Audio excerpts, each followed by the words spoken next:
Well, first of all, thanks for having me on, Jason. It's always a pleasure to let people know what's happening in Madison, and certainly it's been the busy season. Let me just talk a little bit about how legislative maps are drawn in the state, and do a little history update. In 2010, when the Republicans gained control both of the governor's office with Scott Walker and both the Senate and the Assembly, they were in charge of writing the legislative maps. And what they did is they fashioned the legislative districts so that it made it all but impossible for them not to control both houses of the legislature. And so that was described as really one of the worst cases of partisan political gerrymandering in the country. And they have spent millions of dollars of taxpayer money defending those maps over the years. Now, in 2020, and these maps are drawn every 10 years based upon the census. So in 2020, they made these bad maps even worse, all the while kind of ignoring, our request for these maps to be drawn by an independent body. Then recently, in 2023, candidate Janet Protasiewicz, she talked about how unfair these maps were, and she, of course, was elected by a very wide margin statewide. And the polling has always shown that the maps are very excuse me, tickle in my throat here, are extremely unpopular amongst the about 70 plus percent of the people in the state of Wisconsin. So after she was elected by such a huge margin, Speaker Robin Vos has now threatened her impeachment based upon her comments. And this is before she even had cast a vote in the as a new Supreme Court justice.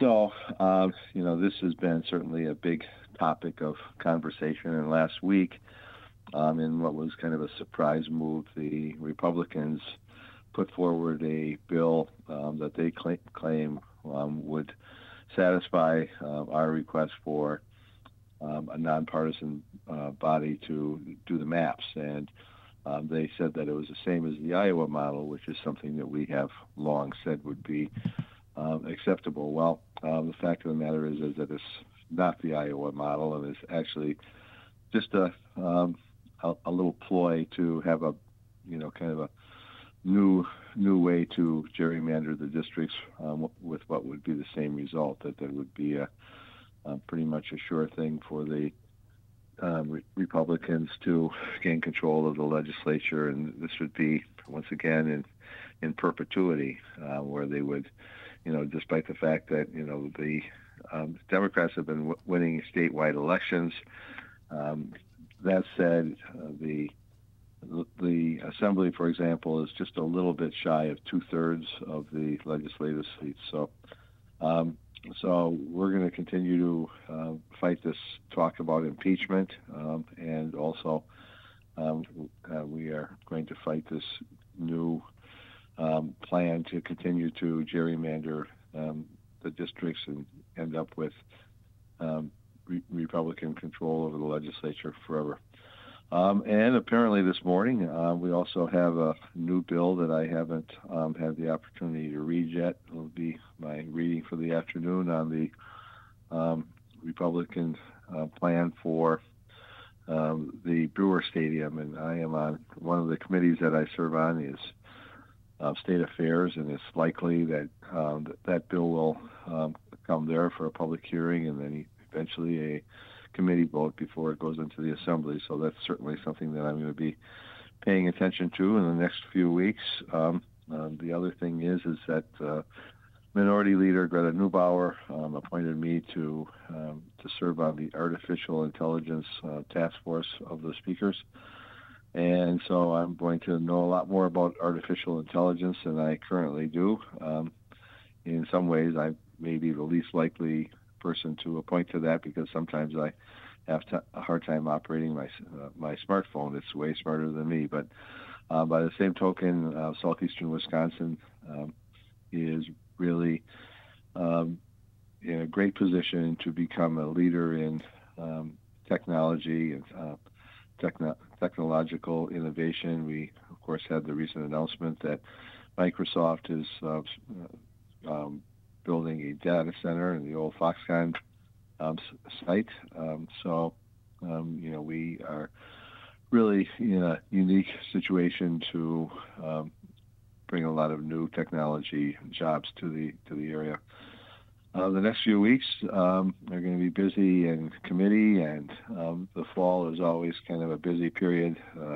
Going into October, November, we plan on being on the floor several days, several weeks. That will mean that I will be essentially kind of staying in Madison much more than I normally do.